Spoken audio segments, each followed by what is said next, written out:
So now we have talked about our first key. Set up your intro. We have talked about our main character. We have talked about our world building and all that. But the problem is, if those who remember that first video, I didn't say set up your main character. I said set up your main characters. You can have multiple main characters. You can have multiple. You're supposed to set up most of your characters in the opening of the movie. So today I'm going to just go through and talk about how would you set up your main characters. Unlike with most of these videos how I tie them to a movie, this one I won't be tying it to a movie. Just like with my video on, the movie versus the pilot of a TV show, and my video about, the difference between musicals and non-musicals. Just like that, I'm not going to actually put it in the aspect of, a certain movie at all. But I'm just going to explain, in general, what is and how do you set up your main characters and just the characters around your main characters. I will later on talk about the plus sides and negative sides to having multiple main characters, and how, if you're going to do that, how you do it well.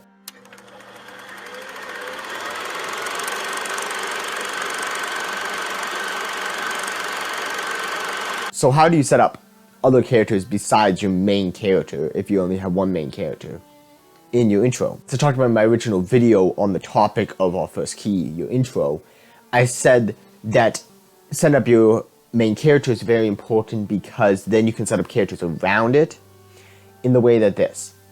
If you set up a main character, then all you have to do is have it so that main character meets another character, and just use your main character to set up other characters. With Harry Potter, the main character is Harry Potter. When he gets on the train, he meets somewhat the two other main characters. Ron Weasley and Hermione Granger. You really at that moment, now you meet those characters. All these characters in Harry Potter through Harry's. The reason is because it's books and movies are written in the way they're supposed to have your main character that draws people together. It's like sometimes in some movies they have it so a bunch of different characters in different places, but it's really the plot that's driving them all together. So we'll talk about that later.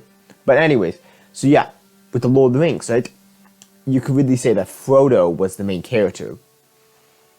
And it's because of Frodo that we get Sam in, and then we get Merry and Pippin in, and then eventually all the Gandalf and all the Fellowship comes together. But it's the main character was really Frodo driving them all together. He was the magnet that drives them all together. So a good way to set up another character is based on your main character. See how they bounce off of the main character, right?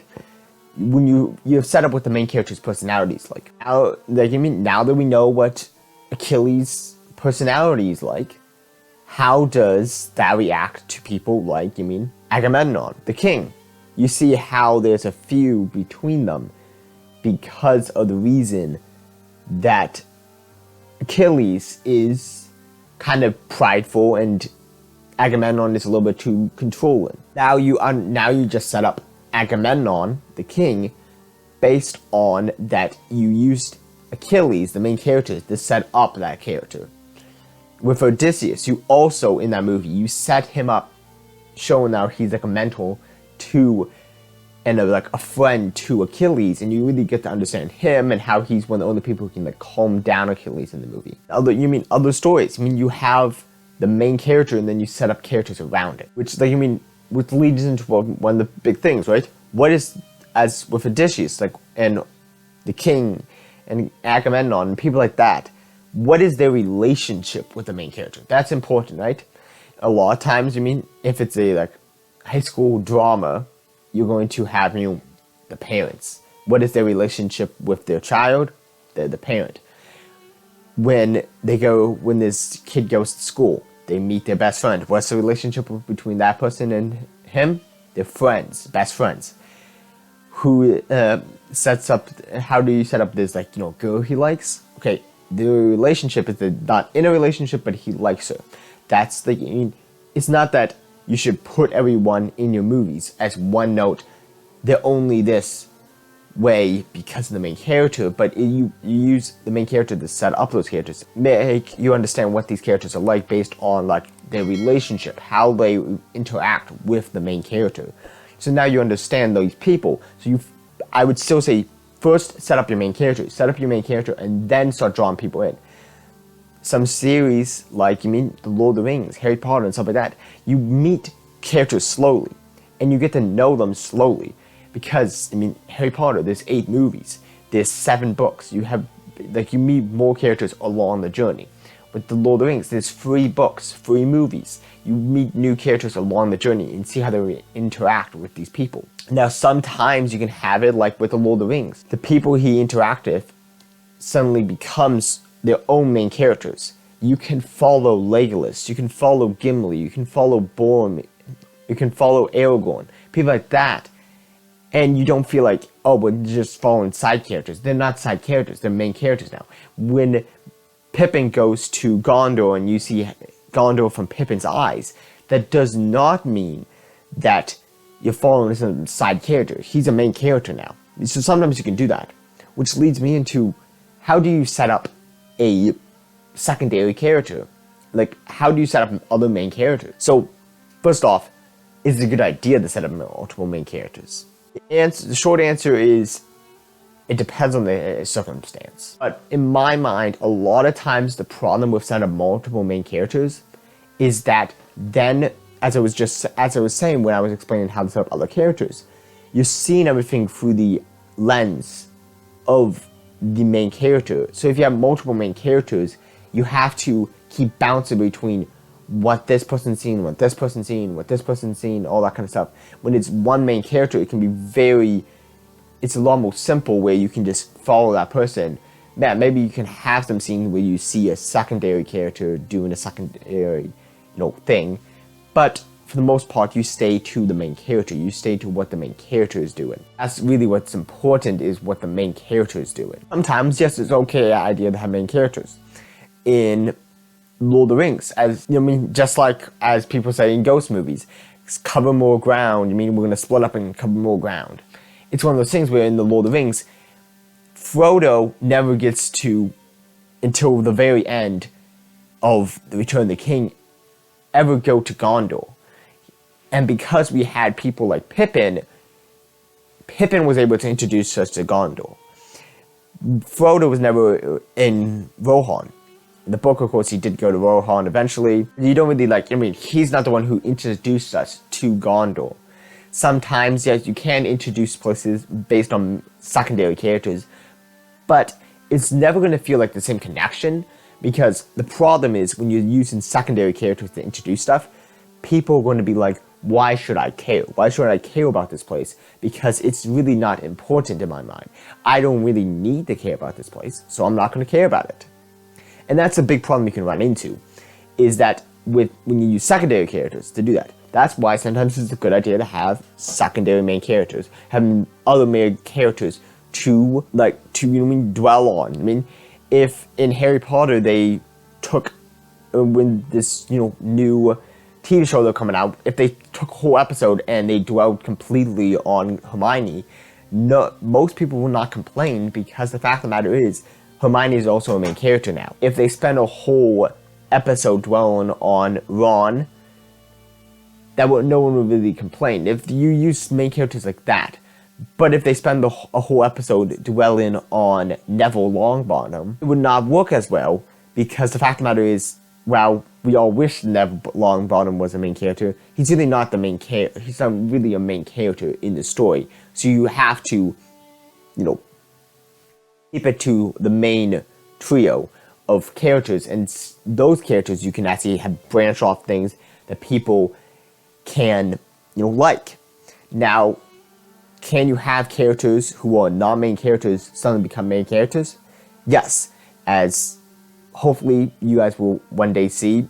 I have some books, and in them I have a couple characters which, I set up in one book, and then I have a whole spin-off series off of that one character. And the fact of the matter is, that character only gets a couple mentions in these books. But I have a whole spin-off to show that even the smallest characters in this series can also do their own thing, and they can also be their own people, have their own lives.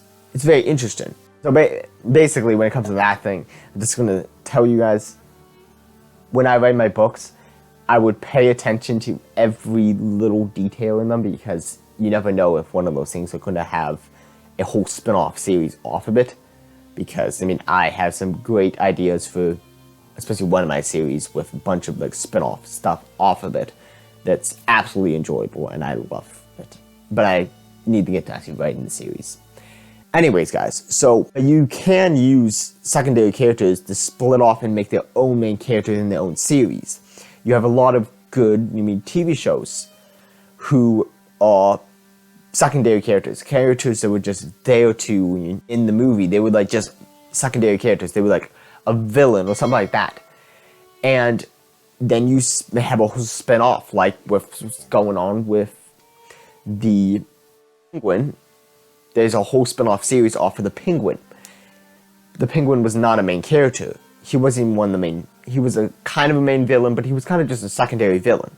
The point, you can have stuff like that. You can have spin-offs off of these characters, but really, if it's in the main story, you have to keep to the main characters. Anything you introduce in the main story should be introduced through the main characters, because of the reason that it's just people are going to care about it more if you do something like that. Now, this leads me into a really big point that I might be a little controversial. I personally think, and this is where like my kind of personal opinion on this, but it's also just not so much like my personal opinion in the way that it's not coming from an educated standpoint. It's coming from, just like with science, how it's theoretical and how different people can have different ideas on stuff. Just in the same way, this I feel is a little bit more theoretical, with that some people might disagree with me and some people might agree with me on this. But I personally think that you should start out with a main character or main characters all together and then have people split off. The Lord of the Rings did this, and I think it did really, really well. I personally think that series like Game of Thrones or different series like that, where they have a bunch of different characters in a bunch of different locations, and then at the end of the series they all come together. I feel like that's a stupid idea. I think logically, I don't think that would work that well. I don't think that you can get that invested in all the different storylines. You want to get invested in Lord of the Rings, right? You get invested in what's going on with Frodo and Sam. You get invested in what's going on with Merry and Pippin. You get invested in what's going on with Legolas, Gimli, and Aragorn. But with Game of Thrones, you might say, hey, I like to follow the Starks, but the whole storyline with the Lannisters, I don't really want to follow that much. And so they kind of just, while they might watch the episode because there's parts of the Starks in it, they are kind of zoned out for the whole things with the Lannisters because they don't want to. Now I guess that's a not as good an example, because the fact of the matter is those stories are kind of connected. You actually really introduce the Lannisters through the Starks. But a better example would probably be Targaryens. How you follow in, the last Targaryen. And honestly, I feel like a lot of people can find that to be like, if you don't like that storyline, you're just watching, there's nothing really connecting besides, technically there's a plot. The plot is connecting. That's as I talked about before. As I said, I was going to talk about later. The plot is really what connects them. It's the fight for the throne, the Game of Thrones. It's the Game of Thrones. That's what makes the all connected, and that's why it actually sometimes works. With Game of Thrones, I think it sometimes somewhat works for the reason that they really have this, everyone's going for the throne, and that's what's connecting them. So there is a connection. Now, if you did a story where there's no connection and we just follow a bunch of storylines, it doesn't really work. A lot of people complain about the flashbacks and the flash forwards in Arrow because they don't really feel, while the flashbacks somewhat feel connected because, it's just telling about all of his past and what happened in his past and all, especially the flash forwards, it's not really connected to the story, so a lot of people don't like watching it. That's the reason. is not because some of these, maybe somewhat because people don't like the characters, but mainly is because they just want to see what's going on with Oliver. They want to see what's going on with the characters they like. They don't care to see what's going on with his kids when they're adults and all this type of stuff in this darker version of Star City after he had already died and all. Cool, very cool, but no one cares to actually see that because there's nothing to care about it. There's nothing that draws us into it. That's what I'm talking about. Yes, some people might say, oh yeah, no, you can set up multiple main characters all around and just keep switching around between them. Sometimes it works. Honestly, I feel like, I personally think it doesn't work that well. I think that you should have a main character and then you can split off other main characters off of that, right? If they made it so in the beginning of Game of Thrones, all the characters in one place and they all split off, it sometimes happens where certain characters go meet up with certain other characters and that's how they're connected. Sometimes it's good, like with, the Arrowverse, how it's... Now, you do kind of set up all the characters in Arrow. You set up the Flash in the Arrow, and then he goes off and have his spin-off series. You set up Legends of Tomorrow in the Arrow and the Flash and stuff like that, and they have their own spin-off. You see, like, you start out with one point, and then you can have people spin off of it. You don't have them all start off in different directions and then eventually meet. Now, with, the Arrowverse, you do have crossovers. And with these crossovers, you have these main characters meeting again. But, for the most part, they, already met. Now, sometimes, like with Supergirl, you set up Supergirl by herself, and then you brought her into the Arrowverse. That's okay, because the fact of the matter is, that series was not connected. It wasn't the same series as the main character. It wasn't the same series as the Arrow and the Flash and stuff like that. It was completely on its own, and then you say, hey, we're going to combine these. Now these are connected. The Supergirl fan base was a completely different fan base. And then the moment they did that crossover, now it became both Supergirl and Flash fan base could all meet together for that. You see what I'm saying? Sometimes you can do stuff like that, but that's only if you have separate series for all these characters and then you have crossovers where they all meet. If you just have it so in the same series, you have multiple storylines going on with completely different main characters that are not connected to each other at all, it's not going to work that well. Because, you're going to have people trying to pick who's their favorite storyline. And then they're just going to pay attention to that storyline. If you have it so in Lord of the Rings, I don't hear much people. Yeah, there are some people who say, I can't wait to get back to what's going on with Frodo and Sam. So for that, I do understand that. But for the most part, people are not saying, I don't like this storyline, I like this storyline, because all of them coming from the same storyline. It's all the Fellowship, they break up and they all become their own little gangs. That's the better way to do it, in my mind, is to have it so people split off from that. Do I think that you should have multiple main characters? For the most part, I would have to say, unless you have a good way to use all the main characters properly, it's best to go with one main character and maybe having characters branching off of them that can become main characters, because the fact of the matter is, it can get very confusing between all these characters, and one of the main things you want to do with your audience is not overly confuse them. Now, sometimes with some movies, like Inception, it was made to be kind of confusing, but that's different than if you're trying to make a movie really confusing. Then yeah, good job, you're doing what you're supposed to be doing. But for the most part, you're not trying to confuse your audience, you're trying to entertain your audience.